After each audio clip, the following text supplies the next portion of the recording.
So the next day I was in a car coming back home. My friend was there, Spencer, and Taylor was there, and I was like, and I was explaining to them what was happening. I was like, check this out. And I made him put his hand in front of my eye, and I was blowing. And then instead of air coming out, a whole bunch of fluid starts coming out of my eye onto his hand. And he's like, Danny, fluid just came out of your eye and it's all over my hand. And he shows it to me. And I'm like, oh my gosh, I am so sorry about that. Because then after the fluid came out, it was just air on his hand. So it's like this wet fluid and air brushing against his hand. I felt so bad about that. But is that, would you call it eye juice? Like, what would you call it? It was tears. I looked it up and I said, fluid just came out of my eyes. And it's like, it's from your lacrimal gland. It's just like tear fluid. So I felt better about fluid that. just came out of my eye. That means you're crying. Yeah.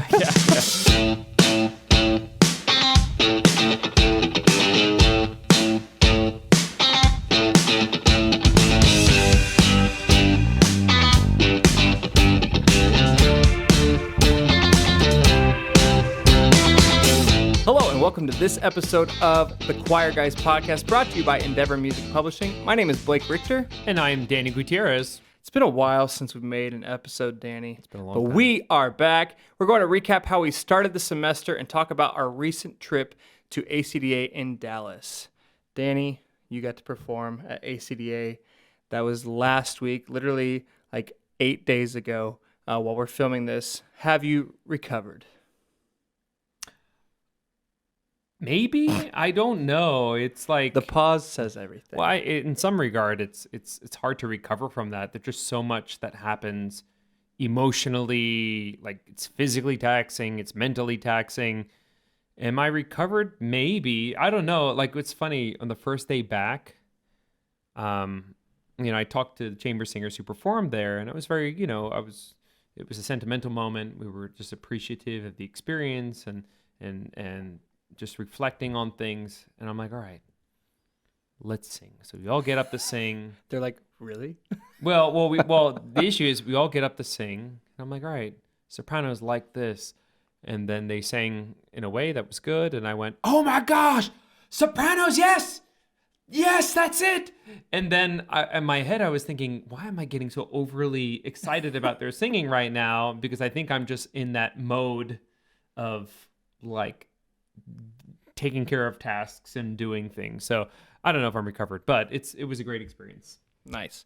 Well, congratulations again. We'll talk more about your ACDA performance later in this episode. But first, our first segment, we got to get it out of the way because it's our favorite segment. Hack yeah. Heck yeah. Man, do you have a hack for today, Mr. I want to hear Danny? your hack first. Okay, sounds good to me. So after ACDA, I didn't attend much of the conference, but obviously I was there for years. And just watching, all but 3 of your students are my old kids. And so like I saw how they were in junior high. Some of them I saw how they were in 5th and 6th grade whenever I taught them there. So I've seen their work ethic over a long period of time. And a lot of their peers have not, quote unquote, survived the work ethic that it takes to be in your top ensemble. And I was just watching everything that they were doing, not only, during dress rehearsals, not only during the performance, but during warm-up time. And they were just fully in it all the time. They were giving 100% all the time. And like, if you were at his performance or saw the performance, you saw how emotional that performance was. And they were weeping in the warm-up room every single time they sang their songs. So it was not just on stage. It wasn't just for the audience. It was every single time that they did it. And I just kept reflecting on that and how that could change an entire program just by giving 100%. And so part of giving 100% is remembering the fundamentals. And I've gotten in a huge sports kick lately, and we'll talk about that later. But I wanted to make a sign for our choir room that just said, remember the fundamentals. And I told that to Lauren, my co-teacher, and she was like, oh, Connor Gately, who teaches in a nearby town, used to have that, or has that up in his classroom. And it's called the choir rules of thumb. And then he has 9 rules. And I was like, okay, so not only doing putting a poster up that is, remember the fundamentals, but actually having things listed out. So Lauren was just joking around. She was like, what if we made it the singing requirements? And I thought it was stupid in the best way. And so we are about to have posters in our room, but we have it up on the smart TV right now. Like during every single rehearsal, it says singing requirements, and there's 15 different things on there. They're all numbered. And like the first one is always have fun, because choir's got to be fun. Second one is like always sing with confidence. Third one is sing clearly at all times with proper tone. And like they go on and on. I know number 5 is give 100% all the time. Number 15 is never oversing. And so what I didn't think was going to happen is putting all those numbers on there and having it in front of the choir. I can just be like, hey, I need more number 3. I need more number 8. Hey, you're not giving me much of number 7 right now. Can you please fix that? And it's just so simple. It gives them a visual representation of it. And I didn't even think it was going to do that. And it completely changed the sound of some of our choirs just yesterday in like one day. Like actually having students try during the rehearsal It was time. interesting too. I noticed, because we tried that today in the tender bass choir in the morning. And I noticed, for me, it was more so the level of focus was way higher than it normally was, with minimal effort. Like as I was rehearsing the class, they were just like watching me, and I didn't have to do any of the razzmatazz. And I'm like, okay, I guess we're just going to keep working on this music because you seem rather focused. So we'll just henceforth go ahead. Yeah, it was just like coming back and talking about my ACDA, like just like reflecting on ACDA to the students and saying, I feel like what can set you apart from others, and what can set you apart from pre-spring break, our junior high choirs, is giving your all 100% of the time. And it's sad that they have to be reminded to give their all 100% of the time, but I'm willing to do whatever it takes for them to give 100% all the time. And part of that was making that sign. And we also made another sign that says give 100% daily, that I just point to all the time if I see that they're kind of slacking. And you know, a kid's 100% is going to be different every single day, because, you know, depending on what kind of night they had the night before, what kind of morning they had, their 100% might be more somebody else's like 60%, but it's still their 100% that day. And then some kids can give 150% to make up for those other kids. So that's kind of what we talk about there. But that's my hack, is those singing requirements. We have, again, 15 of those. And if you're interested in hearing what those are, I can send it to you. But you know, come up with things that you are like the basics or the fundamentals or the foundation of what you do in the classroom, and put those on a sign and just be like, remember number 2, remember number 3, remember number 17. I don't know, whatever. What's your hack? Well, fuck. Okay. Yeah, that's my hack. So for all you opera lovers out there, I don't really have to explain this. We don't have to bleep that out because it's not a bad word. Not a bad Can word. you please spell it for everyone? Fach. Thank you. For all the children out there. Yeah, so that would be a back CH sound in German, Fach, as opposed to Fach. It's not that one. So the word, I guess, literally means shelf. And the Fach system in opera world is the categorization of different voices. Here's something that I've done, and it's kind of like bizarre, and I don't know if it's a great thing to do, but I've done it, and that's actually worked out for a few reasons. I tell students thoroughly about the Fach system, the German Fach system of categorizing voices. And the reason why I do that is to make them more personal with their own voice. So to take it personally and make the personal adjustments necessary. When I explain to students that it's more than just you're a bass, you're a tenor, you're an alto, you're a soprano, if I say rather, you know, your voice has some high lyric coloratura qualities in it that makes them think, oh, wow, that's very specific and that's about my voice. So what does that mean? And what do I have to do to maneuver my voice correctly? I like the feeling that everyone's voice has a specific purpose in the classroom rather than you are the sopranos. I think it gives more uniqueness to them. And it gives them more incentive to really find out more about their voices. Now, given with students, I mean, in no way, shape, or form do they actually know what their Fach is. It will change many times. When I was in junior high, I was actually a bass. When I was in high school, I was a bass 1. And then one day, I think it was my junior year of college, they moved me to tenor. But and there were some talks, and maybe I'm a lyric leggero or a lyric tenor, and that made me think about, well, what does that mean about my voice? And that really encouraged me to find out more about, passaggio points, about registration, and it kind of set me on a journey. So I've just been toying around with that idea, but I found that when I talk to students about that, the first thing they do is that, like, I looked up my vocal fock, and it turns out I think I'm a lyric mezzo. Are they a lyric mezzo? Probably not. They probably have no clue what they are, but it's just the concept of being personal with your voice. So anyway, it's something that I've done a lot, and it's worked for me. What if, Taylor Schaefer and I arranged the Fox, and it's for... The fock? Yeah. The Fox went out on a chilly night. Do you think that would go over well? That might be the perfect parody to that, actually. I love that concept. This episode is sponsored by the Missouri Alliance for Arts Education. Mark your calendars for April 9th, 2025. That is Fine Arts Education Day at the Missouri State Capitol. This incredible event, hosted by the Missouri Alliance for Arts Education, brings together student performers, educators, and advocates to celebrate the power of the arts in our schools. Imagine the halls of the Capitol filled with music, dance, and creativity, all to show our state leaders why arts education matters. And this year is extra special for me. Lauren, my coworker, and I have the honor of bringing our own students to sing at this amazing event. And I was surprisingly asked to conduct the finale with all the different choirs there. So that will be super fun. We can't wait to see them share their voices and be a part of this unforgettable experience. But we need your help to make this day a success. Hundreds of talented students, artists will be traveling to perform, and we want to make sure they're fueled for their big moment. That's right. You can help provide free lunches for these dedicated young performers. A small donation can make a big difference in ensuring that every student gets the energy they need to shine.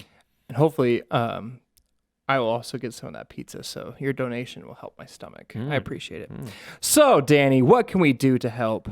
Missouri music educators, join us in Jefferson City on April 9th to support arts education. You can also advocate for the arts because every student deserves access to creativity in the classroom. And most importantly, donate today to help feed students who are bringing arts to life at the Capitol. Feed them pizza. Feed them pizza. You can tap the link in the description box below or visit moaae.org to learn more about this and give. Together, we can make Fine Arts Education Day 2025 an event to remember. Okay, Danny, it's time. It's time we talk about your performance at the American Choral Directors Association conference, and also time to just recap that whole experience at the conference. I'm going to start it off because I need to just brag on you and brag on your students. As somebody who has lived in our town since 2002, and then I've heard our choir program. I almost just said it. Ooh, I almost said the town. I've heard our choirs perform, the junior high choir I started hearing in 2003. So I've heard high school choirs 2005 until now.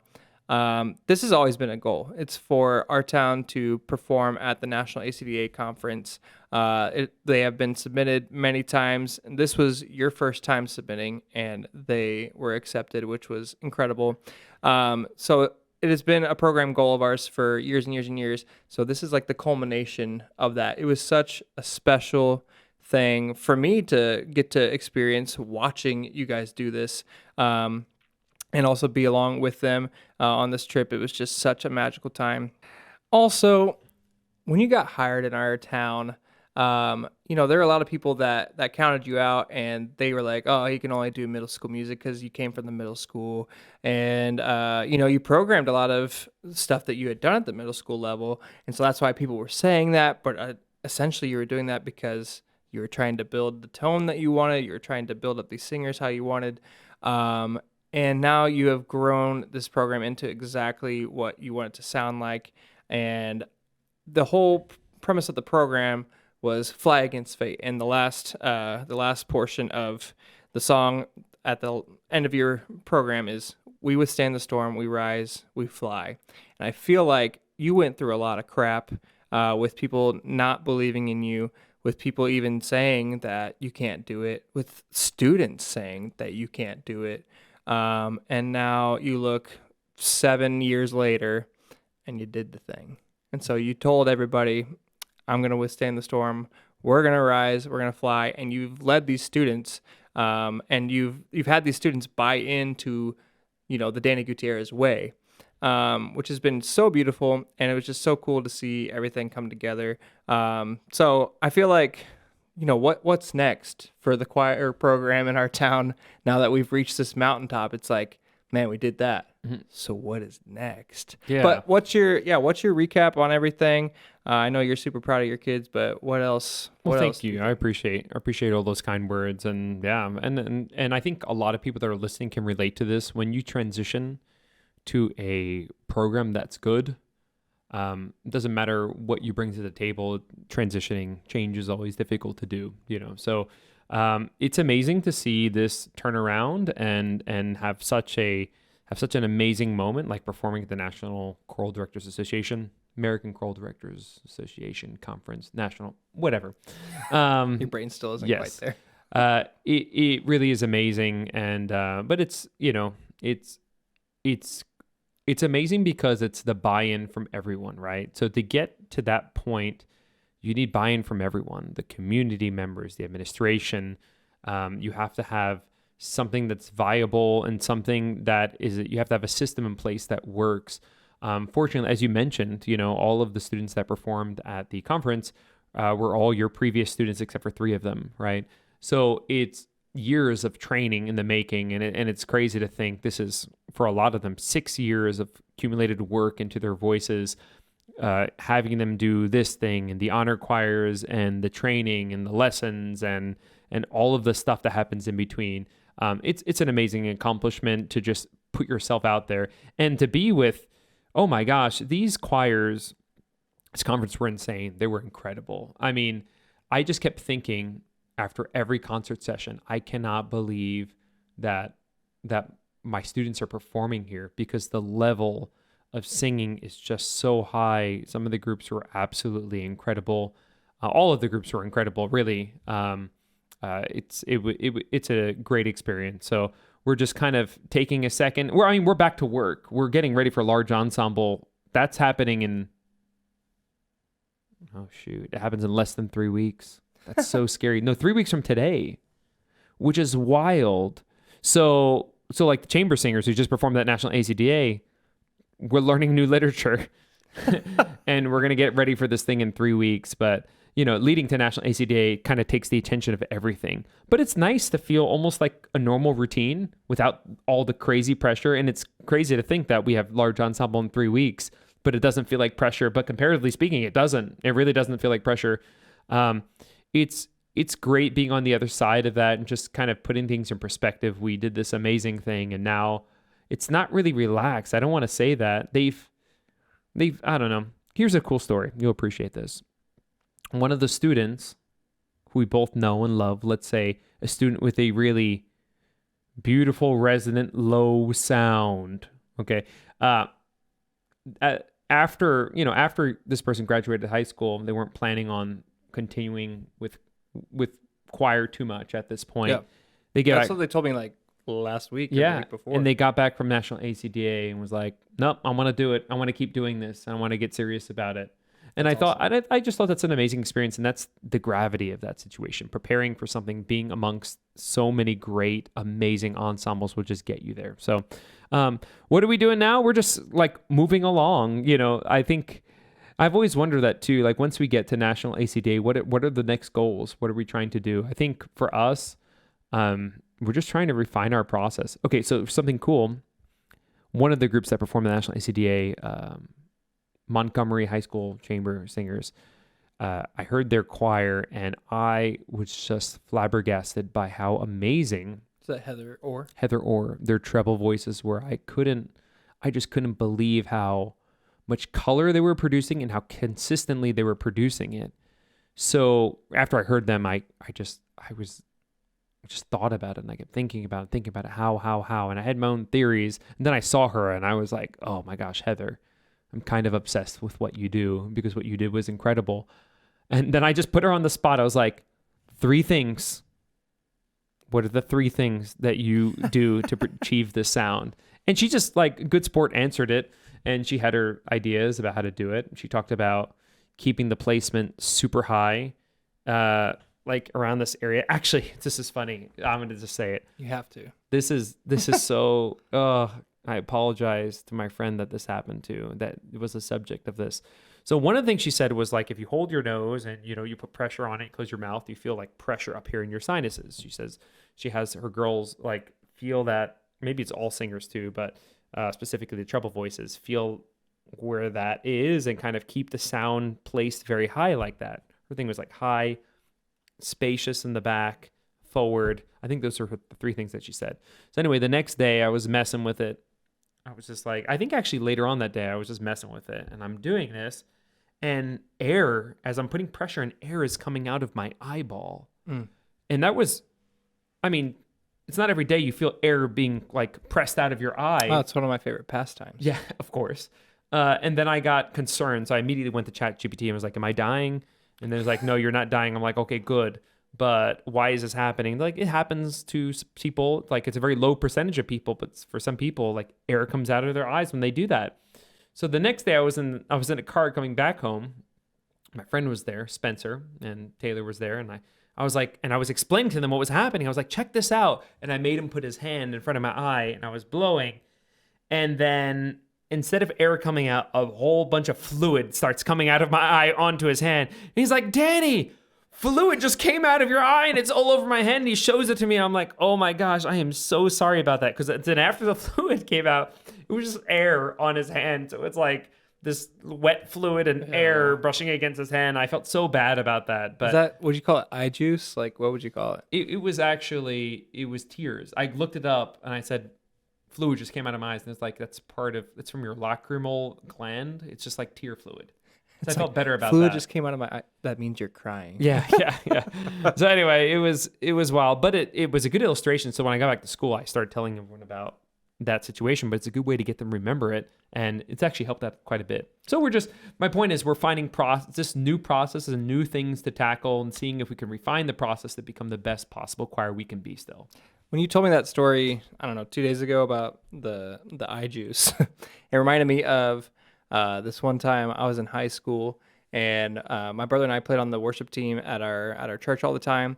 And we invited this guy who used to go to our church, but kind of, stopped going for a while. And then we invited him back and he was coming back. And so we really wanted him to stay. And so we took him out to Fazoli's afterwards. But my brother had been playing bass guitar. And whenever he plays bass guitar, he's plucking with his right hand, like this. And he gets blisters on his fingers. And so my brother, it was kind of disgusting, but he took one of the plastic knives at Fazoli's and was just trying to like open up the blister to, let the fluid out. And he stabbed his finger and it shot into our friend who had just come to church, come back to church, shot into his eye. Oh no. Gross. And that was, but he came back. He came back after He did come that? back. Oh. I think he wanted to see, gross. What other kind of, never mind. I'm going to stop there. I hope we're going to stop talking about I hope we're not fluids. like giving trauma to the listeners out there, but it is what I it hope is. we are. This is life. I This mean, is if you've choir been in guy the classroom, trauma. this should be like nothing for you. So So back to ACDA and not bodily Disgusting fluids. stories. Yeah. So we had 14 students from both of our schools performing the honor choirs as well. One of them was my niece, and so I got to talk to her a lot since we were staying at the same Airbnb about their experience. And it was so cool, like, spending your spring break singing every single day. A lot of people that were going, they're like, I don't really get a spring break. I'm like, yeah, you don't. But also you get to have one of the best experiences of your life. They're like, yeah, I guess. And then they experienced it, and So like, it was, yeah, that's great. Well, it was like even the Friday before they performed on Saturday, but on Friday, my niece came back and said, today was probably the best day of my life. Just singing with all those singers from all across the country.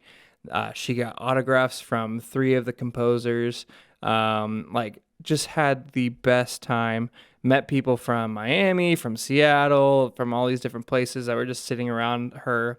So it was just such a phenomenal experience. And then Every single one of them, I talked to them. I was like, "Was that the best choir you've ever sang?" And they're like, "Duh." I was like, "Yeah, it was pretty insane."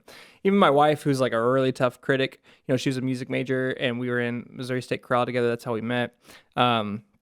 She's a really tough critic, and afterwards, the 5th through 7th treble choir, which you'd think like 5 through 7.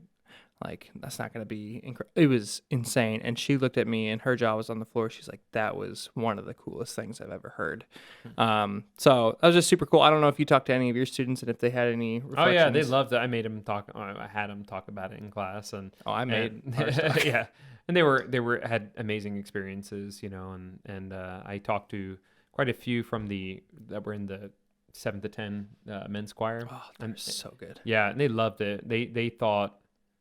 They loved the movement, they loved that they were so engaged. And also what I noticed is that when they came back, they were super locked in. Like everything I said, it was like religion. Yeah. They were super locked into it. So I think that's the point. Get students really excited. You're around such a positive environment with all these students that love to sing and are so talented. It's inspiring. Yeah. Yeah. I know, like, I think it kind of gave me a little jolt of more energy to kind of finish out the year strong too. And it kind of, seeing our students in that environment, it's like, okay, they're going to bring a lot back from this experience, and it's going to change our environment in our classroom as well, which has been awesome. Yeah. Some of the ensembles, can I talk about the ensembles a bit? I just want to point out a few ensembles that every ensemble was incredible in the conference. I mean that. Every ensemble was just incredible. There were some standouts, I thought, like for me personally, that really influenced me and I think will influence my teaching. So one right off the bat is the Montgomery High School Chamber Singing Choir. They were really stunning. The programming was solid. The singing, especially the treble voice singing, was just incredible, sensational. Also, the Bell Harmonia from the 6 through 12 magnet school in the Miami area. Yeah, the Cindy Ellis's group, they were wonderful. The programming and the preparation was exceptional. The programming was so interesting, and they did a wonderful job in the execution of the program. Bridge over troubled water. Yeah, the stage movements, the timing, the programming, the execution of the last piece was really exceptional. I thought they did a wonderful job. Some of the collegiate ensembles were stunning as well. Georgia State University was like this wall of an incredible sound that their ensemble produced. BYU I thought they were stellar. I love their programming. Oh, you know about Take On Me? Did you hear him do that? I saw it on Facebook. So I didn't get to go to a lot of the conference because... Wait, they posted the performance on Facebook of the No, last I one? just saw somebody posted just a video of that saying like Andy Crane having a lot of fun with this program. Oh, I love that arrangement. It was super fun. Yeah. I didn't go to much of the conference just because, one of the reasons why we haven't filmed a podcast episode in a while is, first of all, we had state conferences. You had national conference, you had ICHSA, and also I have a almost 7th-month-old at home, and so the first spring break with her, I just wanted to stay in our Airbnb and hang out with her the whole time. So that's essentially what I did. But I'd sometimes sneak out and go see people at the exhibits, or like I finally got to talk to Kyle Peterson in person for like 45 minutes. We've been wanting to talk and see each other in person for a while, so that was super fun. What other ensembles? There were so many. I think those are the ones just mentioned. They really had a big impact on me. But they were all incredible. Michael Barrett, Tux Camerata, South Africa. Oh yeah. Your choir kids got to sing with them in the Springfield area before they went to Arkansas, and then recorded an album with the Missouri State Chorale, and then performed at National ACDA. That was one of the coolest choral experiences I've ever seen at MSU. I got to take off a day of school and film them all day, and just spend the whole day with them and hear and watch Michael Barrett work, and see Cameron LeBar work with them as well. They were just the nicest people, that whole group, and then hearing their artistry and their seeing their culture on display in that way is just... And they have an album coming out soon, like a joint album, right? Well, yeah, it's going to be Missouri State and Tux Camerata. It probably won't be soon, but I bet I bet in a little bit under a year, but I'm Oh, like okay. gonna have that thing on repeat. Yeah. I tell you what. And Susan LeBar like wrote a piece for them for the joint album, so there'll be a brand new Susan LeBar It's piece about on it, and like it's it's beautiful. about two birds. Yeah. One from South Africa, one from Missouri. And it's like I don't think the they're cardinal, named. Like the imagine, cardinal and yeah, I forget what it's the called. cardinal named Cameron, Yeah. and the what's the other bird?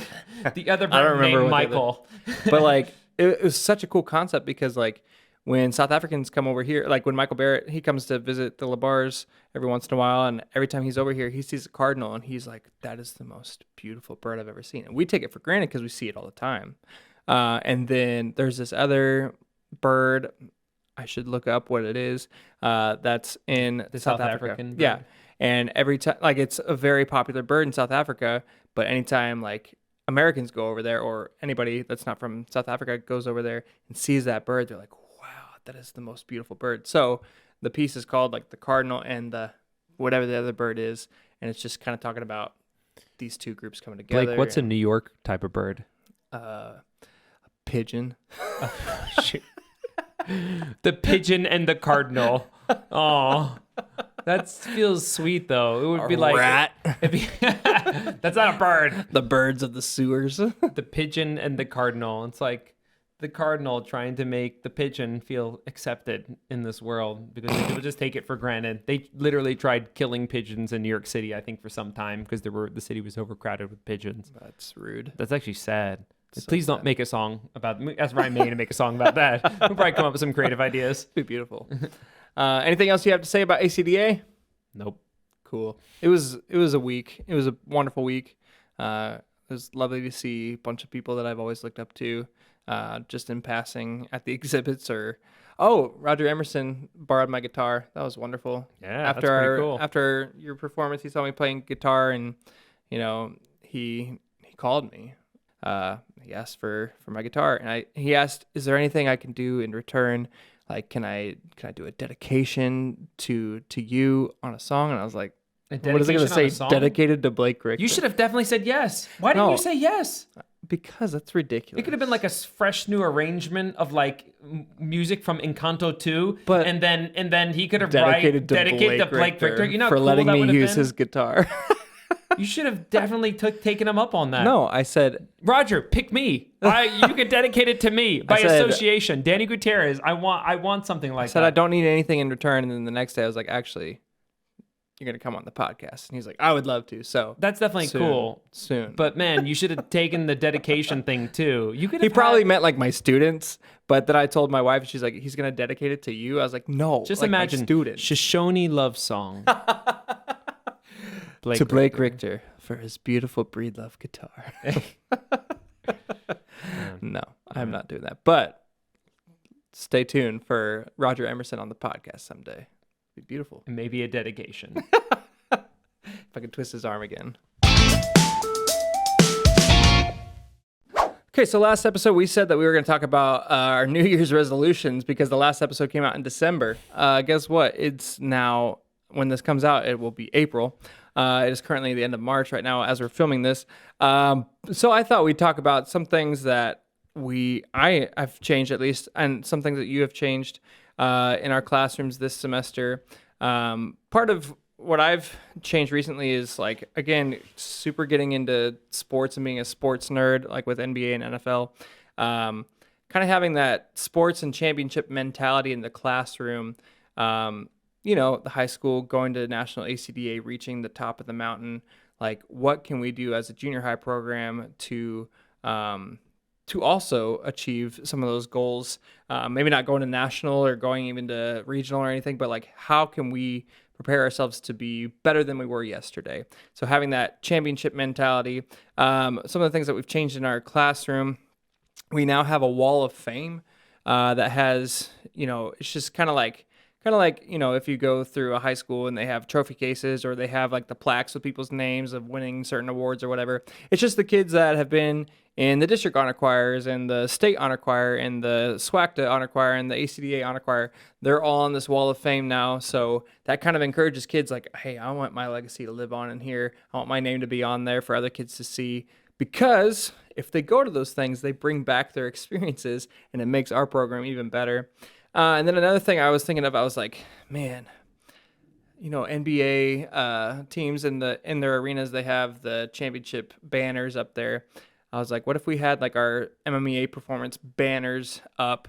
And so we made these cool little banners that are now kind of along the wall, and I can always point to those and be like, championship mentality, like how do we get to the next level? How do we get to that level again?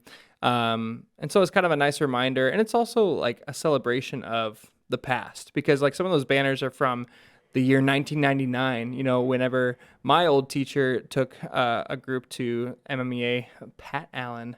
She's one of the best. So that has really helped, and it also has helped get us through the slump. There's always a slump in February or the beginning of March or so.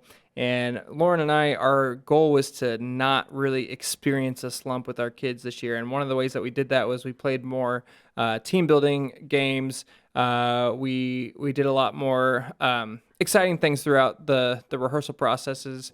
Even like rehearsing our solos for our solo night that we have, which is kind of like solo and ensemble.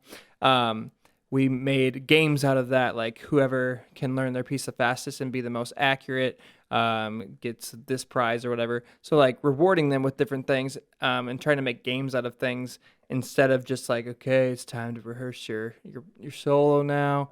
And now it's solo night week, and so we're all just going to practice our solos, which is stuff that I've done in the past because it's easy to plan. But then kids are also signing up for classes for next year during that time. So it's like we had a lot of kids not sign up for choir, and then at the end of the year, after the slump was over and we go to Silver Dollar City and do all these fun things, they're like, okay, now I want to do choir again. And then the counselors hated me because I was like, hey, can you switch this guy's schedule for next year again? So we tried not to have a slump this year, and I feel like we were pretty successful at it. We didn't really see like a mood shift that much because of some of these different things. What are some of the things that have you changed anything this semester, or have you just like kept consistent because you already have beautiful processes in place? Or did you have any like New Year's resolutions for the semester that have been achieved besides having a successful National ACDA performance? That's a complicated question. So it's weird. I find myself changing all the time.